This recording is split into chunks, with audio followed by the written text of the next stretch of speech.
बोल श्री उमापति महादेव की जय। सियावर रामचंद्र भगवान की जय।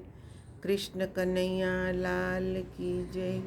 सद्गुरुदेव भगवान की जय।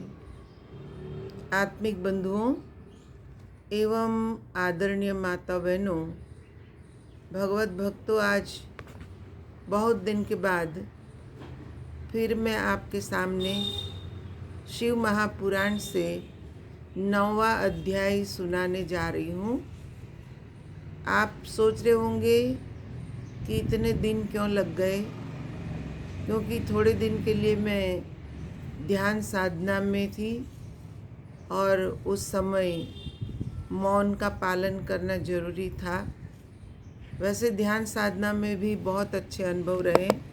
कभी मौका मिला तो उस पर भी हम चर्चा करेंगे कि ध्यान साधना से कितना लाभ होता है, क्योंकि मैंने बहुत अच्छे अनुभव किए हैं और कभी आपके साथ शेयर करूंगी।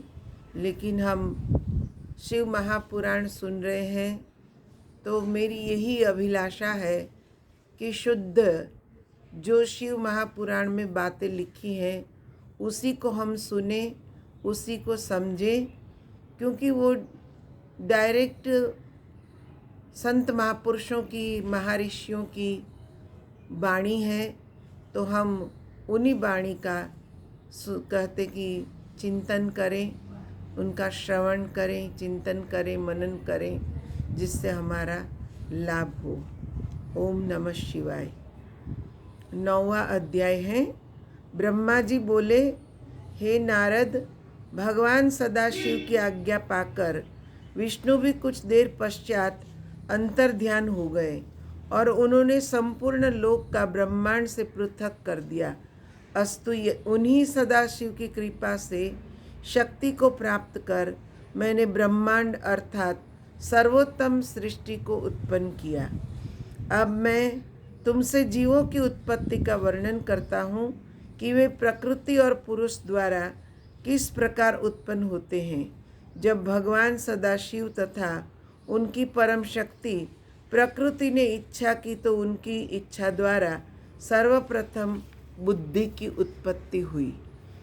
उस महत्व से अहंकार एवं अहंकार से सतोगुण, रजोगुण तथा तमोगुण की उत्पत्ति हुई। इन तीनों गुणों द्वारा पृथ्वी एवं आकाश उत्पन्न हुए। इसी प्रकार क्रमानुसार देवता, मनुष्य आदि योनियों की उत्पत्ति हुई। फिर मैंने भगवान सदाशिव के चरणों का ध्यान धर कर सर्वप्रथम सनक, सनंदन, सनातन, सनत कुमार एवं ऋभु इन 5 मनुष्यों को उत्पन्न किया। ये सब भगवान सदाशिव का ध्यान धरने के अतिरिक्त और कुछ नहीं जानते थे। इन्होंने मुझसे यह कहा कि हम लोग सृष्टि उत्पन्न करने का काम नहीं करेंगे। इस अवज्ञा को देखकर मुझे उनके ऊपर बहुत क्रोध आया, परंतु विष्णु जी के समझाने पर मैंने उस पर क्रोध को शांत कर लिया। तत्पश्चात मैंने परिश्रम पूर्वक बहुत समय तक तपस्या की, परंतु जब उन्हें उस तपस्या का कोई फल न निकला तो मुझे अपने मन में बहुत आश्चर्य हुआ। उस समय मैं भगवान सदाशिव की माया से ऐसा भयभीत हुआ कि मेरे नेत्रों से आंसुओं की बूंदें टपकने लगी।